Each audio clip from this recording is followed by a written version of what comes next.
मिलन times में आपका स्वागत है। मैं असरार अहमद। सरकार की पहले से मंशा थी कि लड़की और लड़के दोनों की शादी की उम्र एक होनी चाहिए। अब संसद में प्रस्ताव भी पेश हो गया है। सरकार ने कह दिया है कि लड़की की शादी की उम्र 18 के बजाय अब 21 साल होनी चाहिए। पहले लड़कों की उम्र 21 साल होनी थी और लड़की की शादी की उम्र सरकार ने 18 साल तय करी थी, लेकिन अब सरकार ने बढ़ा दिया है और दोनों को समानता दे दी है। तो इस मुद्दे पर चर्चा करने के लिए हमारे साथ मौजूद हैं आज महिलाएं। हम उनके विचार को जानेंगे कि सरकार ऐसा करना चाहती है तो सरकार का फैसला कैसा है और महिलाएं इसको कैसे देखती हैं कि सरकार जो ये समानता लाना चाहती है लड़के और लड़कियों की एज में शादी के लिए। तो हमारे साथ चर्चा में आज मौजूद हैं साइमा खान, सोशल एक्टिविस्ट हैं, और रितु कौशक जी, ये भी सोशल एक्टिविस्ट हैं, और उसके बाद नीतू खन्ना जी हैं और शारदा दीक्षित जी। सबसे पहले रितु कौशिक जी, मैं आपसे ये जानना चाहता हूँ कि सरकार ने ये प्रस्ताव लाया, अभी कानून नहीं बना है, तो आप इसको कैसा देखती हैं? देखिए, जिस तरीके से गवर्नमेंट ने ये जो प्रस्ताव लेकर आए हैं और इसको कैबिनेट ने मंजूरी भी दे दी है, लेकिन अभी कानून इसको नहीं बनाया गया है। बात ये है कि ये कोई बहुत बड़ा डिफरेंस का मुद्दा तो नहीं है, क्योंकि बात ये है कि जिन तर्क के आधार पर ये एज को बढ़ा रहे हैं और ये समानता की बात कर रहे हैं, यहाँ थोड़ी-सी प्रॉब्लम है।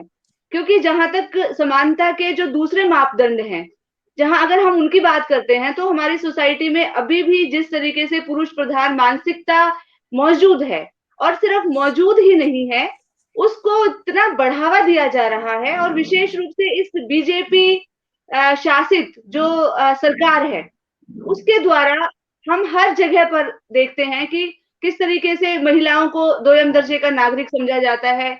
जो अभी किसान आंदोलन चल रहा था, तो उस किसान आंदोलन के दौरान ही एक सुप्रीम कोर्ट जो सबसे एपेक्स कोर्ट है और एक सबसे सम्माननीय संस्था है, ऑटोनोमस बॉडी है हमारे देश की, वो कहते हैं कि महिलाओं का क्या काम है किसान आंदोलन के अंदर, महिलाओं को चला जाना चाहिए। ये क्यों? क्योंकि महिलाओं से अपेक्षा की जाती है कि उनको घर में रहना चाहिए, उनको परिवार को पालना चाहिए, उनको बच्चों को पालना चाहिए।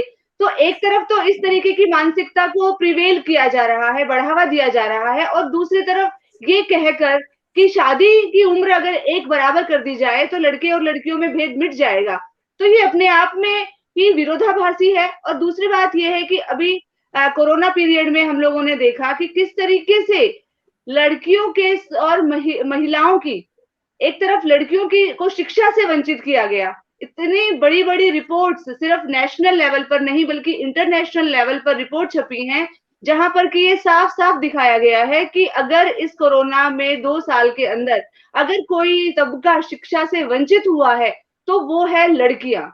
और दूसरी तरफ ये भी रिपोर्ट आई है कि अगर हमारा जो हंगर इंडेक्स है वो तो गिरता ही जा रहा है। इसके अलावा अगर सबसे ज्यादा कुपोषण की शिकार भी अगर हुई हैं, तो महिलाएं हुई हैं।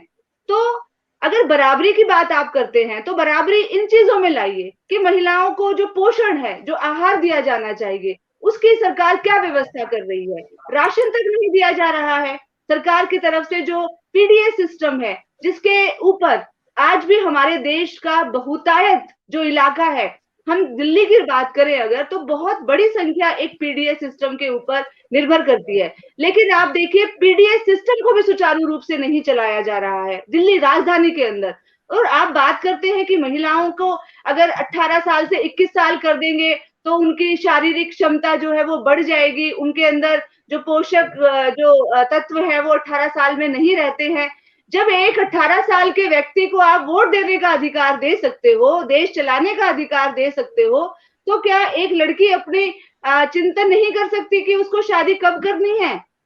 तो ये बहुत खोखले दावे हैं ये छुपाने का सरकार अपनी जो नाकामी है 2014 से लेकर और अब तक महिलाओं के लिए क्या किया है मोदी जी ने, एक बात वो पॉजिटिव हमें बता दें जिसको पूरी महिला समाज इसको स्वीकार करे कि हाँ, ये एक विकास का कदम उठाया है। वो एक भी काम नहीं बता पाएंगे जिससे कि महिलाओं को कुछ सुरक्षा मिली हो, महिलाओं के अंदर कॉन्फिडेंस आया हो, महिलाओं को रोजगार मिला हो, शिक्षा मिली हो।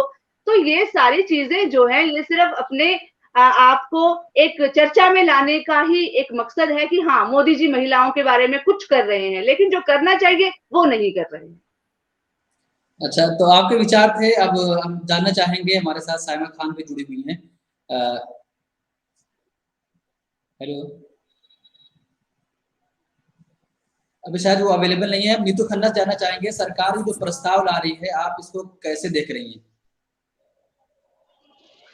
देखिए, ये प्रस्ताव लाने से जो समानता की वो बात कर रहे हैं, क्या प्रस्ताव लाने से महिलाओं और पुरुष की समानता हो जाएगी क्या? महिलाओं की सुरक्षा को लेकर सरकार ने क्या किया है? और जैसे अभी रितु जी ने भी बताया, ये रिपोर्ट बता रही थी कि कोरोना के समय में जो कुपोषण की जो सबसे ज़्यादा कोरोना में जो रिपोर्ट आई है, वो तो आई है कि महिलाएँ सबसे ज़्यादा, बच्चियाँ सबसे ज़्यादा कुपोषण की शिकार रही हैं। लेकिन हम वैसे भी देखे जाएँ तो जो हमारे पूरे वर्ल्ड में जो रिपोर्ट है, उसमें भी दूसरे नंबर पर भारत में कुपोषण के शिकार हमारी बच्चियाँ और महिलाएँ सबसे ज़्यादा रहती हैं। तो सरकार उनके खाने को लेकर तो चिंता नहीं कर रही है कि उनको ज़िंदा रहने के लिए जो सबसे ज़्यादा ज़रूरी है, उनके खाद्यान्न पर ध्यान देने की ज़रूरत है, वो उसपे तो ध्यान दे नहीं रही है। मतलब शादी कब करनी है, शहरों में हम देखा जाए, तो ये कोई बहुत बड़ी चिंता का विषय नहीं है कि भई 18 साल की लड़की की शादी हो रही है या 21। शहरों में तो हम देखते हैं 33 साल की लड़कियाँ शादी करने की सोचते हैं, क्योंकि वो अपने पैरों पे खड़े होकर वो पूरी तरीके से जब तक अपनी जो शिक्षा कंप्लीट नहीं कर लेती, कुछ डिग्रियाँ नहीं ले लेती, कुछ जो वो बनना चाहती, जब तक वो बन नहीं जाती, तब तक वो शादी के बारे में नहीं सोचती हैं। तो सरकार जो ये कि हम समानता एक कानून बना के समानता कर दें, तो ये एक खोखला दावा है उनका। ये सिर्फ़ खोखलापन है, इसमें और कुछ नहीं, इसमें कोई समानता नहीं आ सकती हैगी। जैसे कि गरीब परिवार में हम देखें, अगर एक परिवार में लड़का-लड़की है, तो गरीब परिवार क्या करेगा? सबसे पहले लड़के को खाने का देगा, लड़के के बारे में पढ़ाने का सोचेगा, लड़की के बारे में नहीं सोचेगा। तो यहाँ आप ऐज सिर्फ़ 18 साल से 21 साल से करके आप उसकी ज़िंदगी में क्या बदलाव ला सकती हैं ये? ये एक खोखला दावा है और मैं इसको और कुछ नहीं मानती, ये शादी का इससे कोई वो नहीं है। लगातार ये सवाल खड़े किए जा रहे थे कि कई ऐसी जगहें हैं जहां पर लड़कियों की कम एज में शादी कर दी जाती है। तो अब सरकार ये फैसला कर रही है, प्रस्ताव लाई है, जो कानून नहीं बना है। तो मतलब क्या आप सरकार के फैसले को सही नहीं मानती हैं कि अब 18 से बढ़ाकर 21 साल कर दी जा रही है? सर, मैं तो इसको ये सिर्फ़ एक खोखला दावा ही मानती हूँ कि इससे कोई फ़र्क नहीं पड़ने वाला। 18 साल हो या 21 साल हो, इससे कोई ख़ास फ़र्क नहीं पड़ने वाला। आप वो उसकी आप ये दावा कर रहे हैं कि 21 साल की हो जाएगी तो उसके अंदर कुछ जो दिक्कतें हैं, वो दिक्कतें ख़त्म हो जाएँगी। लेकिन मैं 50-50, 60-60 साल की या 30-30 साल की महिलाएँ जो एनीमिया की शिकार होती हैं, जिनके शरीर में बहुत सारी चीज़ों की कमियाँ हैं, तो इसका मतलब ऐज से कोई फ़र्क नहीं पड़ता है। आप 18 साल या 21 साल या 25 साल कर दीजिए, आप उनकी जो सुरक्षा का है वो या उनके खाने पर ध्यान दीजिए। मतलब सरकार की जो ज़िम्मेदारी बनती है कि राशन को सस्ता किया जाए, वहाँ पर सरकार ध्यान नहीं दे रही। महिलाओं की सुरक्षा पे ध्यान दिया जाए, वहाँ पर सरकार कोई ध्यान नहीं दे रही है। एक कानून बनाकर और उसको 18 से आप 21 साल कर दीजिए, उससे कोई फ़र्क नहीं पड़ने वाला। अब मैं अगला ओपिनियन लूंगा शारदा दीक्षित जी का। आप क्या सोचती हैं, सरकार ने प्रस्ताव लाया है कि अब लड़की की शादी की एज 18 ना रहे बल्कि 21 कर दी जाए, तो इसको आप कैसे देख रही हैं? मुझे बोला है जी हेमंत भाई? अच्छा, तो देखिए, ये सरकार जिस तरीके से काम कर रही है, हम शुरू से देख रहे हैं कि जो करने वाले काम है वो नहीं किए जा रहे हैं। जो जिन कामों पर फोकस करना चाहिए, जिन चीजों को आगे लेकर चलना चाहिए, वो ना करके सरकार हमारे पूरे समाज के ध्यान को ऐसी जगह केंद्रित करना चाहती है जिसका कोई महत्व ही नहीं है। आप चाहे 3 तलाक का मुद्दा ले लीजिए, चाहे वो और महिलाओं के लिए किए जाने वाले वो जो आपका ये एक सबरीमाला मंदिर का किस्सा था, तो ये इस तरह के मुद्दे उछाल के लोगों की जो मूल समस्याएं हैं उन पर से ध्यान हटाने की कोशिश है। और एक समाज विशेष को टारगेट करके वो, क्योंकि उन्हें पता है कि समाज विशेष में ज्यादा कम उम्र में शादियां होती हैं या ग्रामीण और देहाती इलाकों में कम उम्र में शादियां होती हैं। जैसे अभी नीतू जी ने भी बताया कि हमारी जो शहरों में रहने वाली बेटियां हैं वो तो खुद ही 25 साल से पहले शादी के लिए कोई माँ बाप भी तैयार नहीं होता जब तक वो कैरियर अपना सेट नहीं कर लेती। तो ये किसके लिए कानून बनाए जा रहे हैं? इसके पीछे की मंशा तो साफ दिखाई दे रही है कि सरकार इस मुद्दे को उछालकर एक पर्टिकुलर समाज को या पर्टिकुलर एक ऐसे तबके को टारगेट करना चाह रही है जहां पर वो लिटिगेशन का और ज्यादा बढ़ जाए कि भाई ये लड़की तो अभी नाबालिग थी और इसके साथ इन्होंने, जैसे वो लव जिहाद का ड्रामा फेंक रहे हैं या जो इसी तरह की बकवासें करते हैं, तो इसी तरह का एक ये भी इनका एक वो है, जुमला है और इस जुमले को एक कानूनी जामा पहना रहे हैं। तो इसको हम किसी भी रूप में स्वीकार नहीं करते। जैसे रितु जी ने भी कहा कि करने को और बहुत सारे काम थे। अरे इतने सारी बेटियां बेरोजगार घूम रही हैं क्वालिफाइड और डिग्रियां लेके, इतने सारी बेटियां कुपोषण का शिकार हैं, इतनी सारी बेटियां हादसों का शिकार हो रही हैं, रोज बलात्कार हो रहे हैं, नशाखोरी को तुम बढ़ावा दे रहे हो, घर घर नशा पहुंचाने की व्यवस्था बना दी है सारी सरकारों ने, और उसके बदले तुम लोग क्या दे रहे हो? क्या दे रहे हो जिसकी कभी कोई डिमांड ही नहीं है। जैसे कृषि के कानून किसी ने मांगे नहीं और वो उठा के 3 काले कानून बना के दे दिए। नई शिक्षा नीति किसी ने मांगी नहीं, नई शिक्षा नीति थोप दी। और इसी तरह से महिलाओं के 3 तलाक की कोई बात कभी थी नहीं और वो कानून बना दिया। तो ये ऐसे गड़े मुर्दे उखाड़ते हैं जिनका कहीं कोई समाज में रिक्वायरमेंट नहीं है, कहीं कोई डिमांड नहीं है। क्योंकि अभी जैसे रितु जी ने कहा कि 18 साल की उम्र अगर वोट डालने के लिए है, एक डिसीजन जिंदगी का लेने के लिए, सरकार बनाने के लिए तुमने एज को घटाकर 18 साल कर दिया। पहले 21 साल वोट डालने की एज थी, उसको तुमने घटाकर 18 साल कर दिया और मैरिज की एज को तुम बढ़ाकर 21 साल कर रहे हो। इसके पीछे कोई तुम्हारी मंशा तो साफ नहीं दिख रही, इसके पीछे तो कोई गहरी साजिश नजर आ रही है जिससे कि और ज्यादा ये जो तमाशे करते हैं कि लव जिहाद, फलाना जिहाद, ढिकाना जिहाद, इस तरह का कोई जुमला है और किस तरह की कोई साजिश। पर्सनली आई फील कि there is something wrong, there is something fishy inside this step. क्योंकि वो भी संसद में कानून पास करके, अरे तुम्हारे पास इतने सारे करने को काम है, बेरोजगारी का जो आलम है, जो शिक्षा का हाल है, जो महिलाओं की दुर्दशा है, जो बेटियों को अदरवाइज तुम किस कैटेगरी में रख रहे हो, है वो सब पर ध्यान नहीं है। केवल मैरिज की एज बढ़ा देने से समस्याओं का समाधान हो जाएगा? तुमने उनके लिए चिकित्सा सुविधाओं की कितनी माएं बच्चे के जन्म के समय मर जाती हैं, कितने तुम्हारे कुपोषण का शिकार हो गए महिलाएं। अभी जैसे राशन की बात आई, कितना बुरा हाल है। हम देखते हैं कि सड़े गले अनाज को राशन 2 रुपए किलो देकर ये लोग पीछा छुड़ा रहे हैं और सारा खामियाजा महिलाएं भुगत रही हैं। उन्हें बच्चों को पेट भी भरना है, उन्हें खुद के लिए भी देखना है, हस्बैंड परिवार को भी चलाना है। तो इस तरह से इनकी ये मंशा कोई बहुत, जिस तरीके से इनके और चीजें के पीछे कोई टारगेट और होता है, उसी तरह से मुझे तो ये लग रहा है। मुझे नहीं लगता कि हम मतलब गलत हूं कि सही हूं, लेकिन मुझे तो ये लग रहा है there is something fishy inside this move and they want to hide something. उसके जैसे वो होता है ना कि भाई शेर की खाल में भेड़िया, तो ये भेड़िए हैं, इनकी चाल हमेशा दो मुही होती है।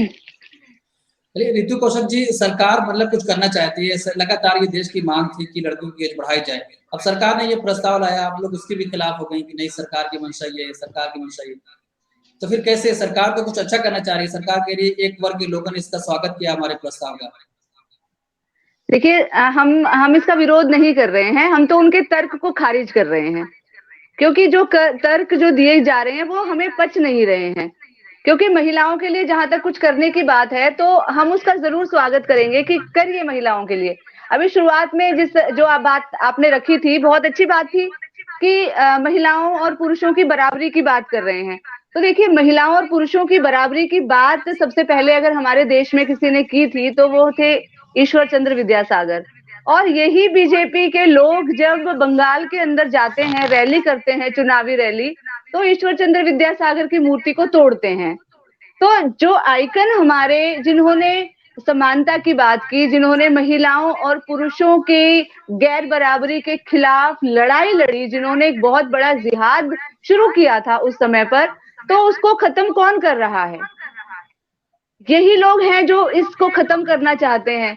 तो अब यही लोग अगर बराबरी की बात करते हैं तो कहीं ना कहीं फिर सवाल मन में उठता है।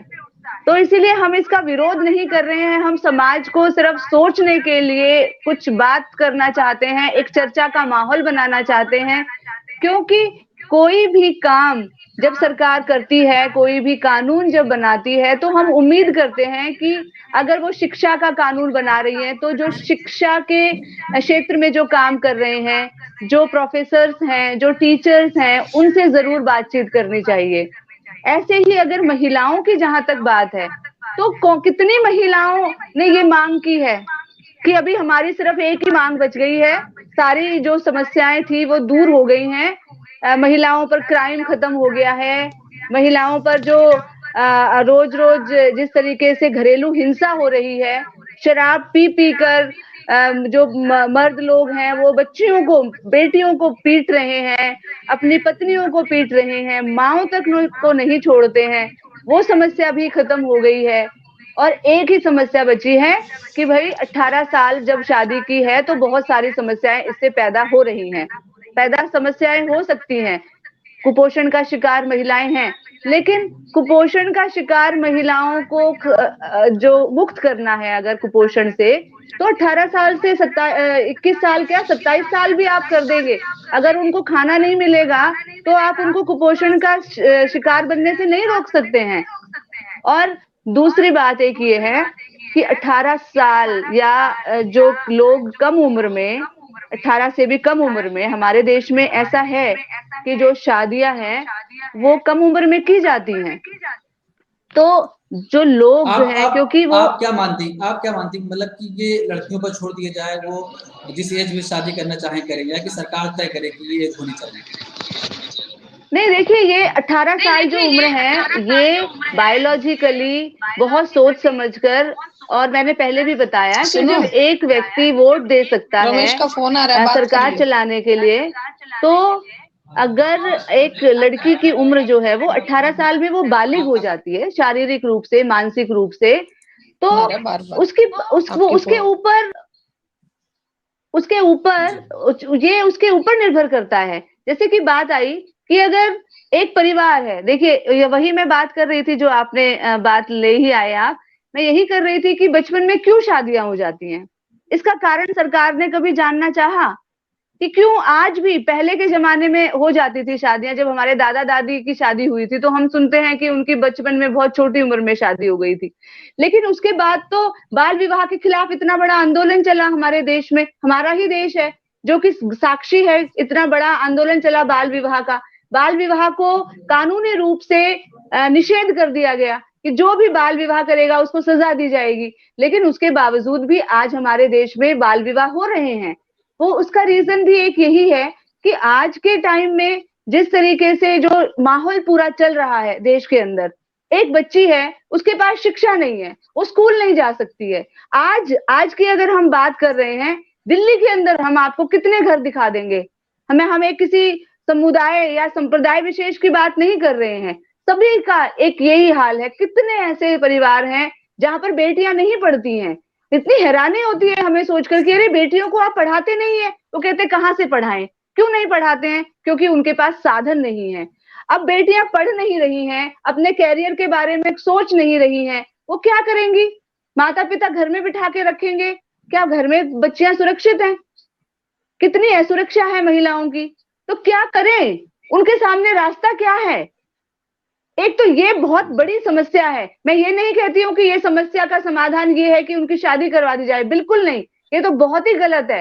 होना क्या चाहिए, क्या सरकार को बच्चियों को जिस उम्र में उनको पढ़ना चाहिए, क्या उस उम्र में उनको स्कूल में नहीं उनका इंतजाम करना चाहिए। जो माता पिता अपनी बच्चियों को सिर्फ पैसे की वजह से नहीं पढ़ा पाते हैं, क्या सरकार को उनकी जिम्मेदारी नहीं लेनी चाहिए। और जब एक लड़की 18 साल तक पढ़ जाती है तो फिर वो क्या करेगी, वो कभी नहीं सोचेगी कि हाँ अब मुझे घर में जाके बर्तन साफ करने हैं और घर संभालना है, वो यही सोचेगी कि नहीं अब मुझे टीचर बनना है, मुझे डॉक्टर बनना है, मुझे इंजीनियर बनना है, मुझे आगे बढ़ना है। तो लड़कियों को आप इस लायक तो बनाइए। ये सब सरकार भूल चुकी है। इस सब के बारे में और कोई भी इनका सोचना नहीं है, कोई सोच समझ नहीं है, बल्कि इनके खुद के मंत्री, इनकी खुद की महिला मंत्री, वो राजस्थान में जाकर कहती है कि अगर हमारी सरकार बनती है तो हम बाल विवाह का जो कानून है वो उसको यहाँ पर लागू नहीं होने देंगे। तो एक तरफ ये इस तरीके की बातें कर रहे हैं और फिर ये लोग कहते हैं कि हम बराबरी की बातें करते हैं। तो जो यहाँ विरोधाभास है अहमद भाई, हम उसकी बात यहाँ डिस्कशन कर रहे हैं कि अगर आप सचमुच में महिलाओं के बारे में, अगर आप प्रो विमेन हैं, तो आप कितने हैं और कहाँ कहाँ पर हैं, कहाँ कहाँ पर आपको होना चाहिए जहां पर आप नहीं हैं, ये हम बात कर रहे हैं। जी, अब साइमा खान हमारे साथ जुड़ गई हैं, हम इनसे जानना चाहेंगे आपकी राय क्या है। सरकार प्रस्ताव ला रही है कि लड़की की शादी की एज अब 18 के बजाय 21 होनी चाहिए, तो आप क्या सोचती हैं, क्या सरकार को ये तय करना चाहिए या कि लड़कियों की मर्जी पर छोड़ दी जाए कि लड़कियां जिस एज में शादी करना चाहें करें? हाँ, देखिए सरकार को जो करना चाहिए वो तो कर नहीं रही है। वही बात अभी रितु जी ने भी बोला है कि मतलब शिक्षा पर गवर्नमेंट को काम करना चाहिए, गर्ल एजुकेशन पर काम करना चाहिए। और क्योंकि घर में खाली बिठा के रखना एक बहुत बड़ी चुनौती होती है बेटियों के लिए। तो अगर गवर्नमेंट शिक्षा के क्षेत्र में काम करे, गर्ल एजुकेशन के क्षेत्र में काम करे, बजाय ऐसे वाले कानून बनाने के जो ये बनाए हैं, इसके अलावा अगर उनको कोई स्कॉलरशिप या कुछ दे शिक्षा के क्षेत्र, शिक्षा अपनी हासिल करने के लिए, तो मुझे लगता है ये ज्यादा अच्छा रहता कि गर्ल्स इस तरह से आगे भी बढ़ती। और 21 साल हो या मतलब अब हमारे नॉन में जो है ऐसा तो कहीं देखने को नहीं मिलता है कि 18 साल में शादियां हो जाती हैं। हर कोई 25 या 30 के एज में शादी करता है, चाहे वो लड़का हो या लड़की हो। तो मुझे नहीं लगता था गवर्नमेंट को जो है इस मसले पर बैठकर अपना वक्त जाया करना चाहिए था। तो आपके हिसाब से क्या लगता है कि सरकार तय करे या कि लड़कियों की मर्जी को छोड़ दी जाए? बिल्कुल लड़कियों की मर्जी पे छोड़ना चाहिए। अगर सरकार को काम करना है तो उनकी एजुकेशन पर काम करे, जिससे जो है उनको आगे बढ़ावा मिलेगा और एक मोटिवेशनल भी मोटिवेट भी होंगी वो, ताकि एजुकेशन उनको फंड मिलेगा कुछ तो पेरेंट्स पर भी प्रेशर नहीं रहता है और वो शिक्षा के लिए उनको आगे बढ़ने के लिए रोकते नहीं हैं, ताकि उनको खर्च नहीं करना होता है तो फिर वो आगे बढ़ेंगी। इस तरह से देश की भी तरक्की होगी, महिलाओं की भी तरक्की होगी। और सरकार को सोचना चाहिए तो उनकी जॉब के बारे में सोचना चाहिए, उनको सिक्योर करना चाहिए, जो क्राइम को लेके सोचना चाहिए, जो आजकल गर्ल्स को लेके जो क्राइम बढ़ रहा है। और दूसरा, हाँ, खाने के लिए जो कुपोषण है तो वो कुपोषण रहेंगी, तो इसलिए उनको कुछ अगर उनको सिक्योर करना है तो गर्ल्स के लिए कुछ फंड अगर दिया जाता, गवर्नमेंट अगर उस पर कुछ सोचती तो ज्यादा अच्छा रहता। चलिए, नीतू खन्ना जी हैं, आप क्या सोच? जी हाँ जी, बोलिए। जी अहमद भाई, एक पॉइंट साइमा जी ने बिल्कुल सही बात रखी है और उनकी बातों से ही एक पॉइंट और मुझे भी याद आया कि देखिए, जब निर्भया आंदोलन यहाँ पर हुआ था तो आंदोलन की वजह से ही सरकारों को उस समय पर जो सरकार थी उनको जस्टिस वर्मा कमेटी को लागू कर, मतलब जस्टिस वर्मा कमेटी बनानी पड़ी थी। और जस्टिस वर्मा कमेटी ने जो रिकमेंडेशंस दी थी, उन रिकमेंडेशंस को आज तक भी लागू नहीं किया गया। उनमें एक निर्भया फंड, यहाँ पर उन्होंने सरकार ने खुद ये कहा था कि हम एक निर्भया फंड बनाएंगे। वो निर्भया फंड अभी तक महिलाओं पर लागू, महिलाओं के लिए खर्च कितना हुआ है इसी का हिसाब दे दें पहले तो हमें सरकारें, राज्य सरकारें भी और केंद्र सरकारें भी। ये महिलाओं की बराबरी की बात तो बाद में करें, पहले जो इन्होंने खुद कमेटी बनाई है उसकी रिकमेंडेशंस को ही लागू कर दें। उन्होंने कहा है कि भाई शराबखोरी, जस्टिस वर्मा की जो रिकमेंडेशंस हैं उसमें कहा था कि शराबखोरी एक बहुत बड़ा रीजन है जिसके कारण कि महिलाओं पर क्राइम बढ़ता है। तो शराब को तो आज कोरोना पीरियड में जब दवाइयों की दुकानें बंद थी तो शराब की दुकानें मोदी जी ने खोल दी। तो इसीलिए थोड़ा सा ये चर्चा का एक विषय बनाना जरूरी है इसको। जी जी जी। तो नीतू खन्ना जी, आप क्या सोचती है, क्या सरकार अपनी मर्जी से तय करे या कि लड़कियों पर छोड़ दिया जाए कि लड़की जिस एज में शादी करना चाहे करे अपनी शादी? सर, लड़कियां पढ़ लिख कर इस काबिल बन जाएं कि शादी तो नेचुरल है, वो तो होनी है, लेकिन जब वो पढ़ लिख कर कुछ बन जाएंगे तो अपने आप शादी कर लेंगे, चाहे वो अपनी मर्जी से करेंगे, चाहे पेरेंट्स की मर्जी से करेंगे, लेकिन शादी तो करनी है। सरकार इस पर अपना टाइम बर्बाद न करने से अच्छा है, जैसे कि रितु जी ने बोला, अभी रितु जी ने जो बोला है कि लड़कियों की जो अभी सरकार जो नई नीति लेकर आई है, जो आबकारी नीति लेकर आई है, शराब, मतलब आप इसको बढ़ावा देंगे तो लड़कियों के बारे में आप कहाँ सोच रहे हैं? आप अगर लड़कियों के बारे में सोच रहे हैं तो कम से कम इस तरीके की कोई नीति तो ना लेकर आए जो लड़कियों के लिए खतरा बन रहा है। आप एक-एक पाउच में, एक-एक दुकानों पर, मतलब ये शराबों को बढ़ावा देने से क्या होगा? इसमें लड़कियों पर क्राइम और बढ़ेगा, लड़कियां सुरक्षित नहीं रहेंगी। आप शादी का बोलकर एक लोगों को एक भटकाने की कोशिश कर रहे हैं कि भाई शादी के बारे में मोदी जी सोच रहे हैं, लड़कियों का बहुत ध्यान रख रहे हैं, उनकी लाइफ के बारे में सोच रहे हैं। आप अगर उनके बारे में सोच रहे हैं तो कम से कम ये सोचिए कि क्या उनके लिए नुकसानदेह है। आप ये जो शराब को बढ़ावा दे रहे हैं, सबसे पहली बात तो यही उनके लिए नुकसानदेह है। दूसरा, इतना शराब के कारण इतनी जो रेप की, इतनी जो छेड़खानी की घटनाएं छोटी-छोटी बच्चियों के साथ, मेरे घर के पास 2-3 स्लम एरिया हैं, वहां पर किसी के घर में 8 महीने की बच्ची के साथ रेप हो रहा है शराब के ही कारण। एक 8 साल की बच्ची के साथ रेप हुआ शराब के ही कारण। डेली छेड़खानी की घटनाएं सुनने में आती हैं। मतलब मोदी जी इसके बारे में तो कोई नहीं सोच रहे कि महिलाओं पर इतनी ज्यादा जो घटनाएं छेड़खानी की बढ़ रही हैं, या इतनी छोटी उम्र में जो बच्चियों के साथ रेप हो रहा है, इसका जो कारण है हम उस कारण को खत्म करें। ये शादी का मतलब वो एक, उसकी कोई जरूरत नहीं थी जो सोचने की, जो वो सोच रहे हैं। जी जो ठीक है चाहिए। जी, बहुत शुक्रिया कि आप लोगों ने हमें समय दिया और इस चर्चा में शामिल हुई और एक लास्ट पॉइंट मैं जरूर ऐड करूंगी। देखिए 2014 में वो आए थे कि बहुत हुआ महिलाओं पर वार, अब की बार मोदी सरकार, तो ये 2014 से लेकर अब तक हर क्षेत्र में फेल रही है मोदी सरकार महिलाओं के विषय में। तो इस अपने फेलियर को छुपाने का ये एक बहुत बड़ा पर्दा वो लेकर आए हैं कि इस पर्दे के सामने सब छुप जाएगा। बस एक यही बात है, मुझे ऐसा लगता है। बहुत शुक्रिया कि आप लोगों ने हमें समय दिया और इस चर्चा में शामिल हुई। तो आप लोगों ने सुना कि आपका भी बहुत-बहुत शुक्रिया। और इनकी अलग-अलग राय कि सरकार को जिस पे काम करना चाहिए, सरकार उस पे काम ना कर रही है, बल्कि ऐसे मुद्दों को ला रही है ताकि अपने सारे मुद्दों को छिपा दे जो महिलाएं लगातार मांग कर रही है कि लगातार रेप के मामले बढ़ रहे हैं, उनकी सिक्योरिटी के मामले हैं, लेकिन इन सब पे सरकार ध्यान न देकर बल्कि एक ऐसा मुद्दा ला रही है जो देश में चले और उसका राजनीतिक फायदा हो। बहुत शुक्रिया।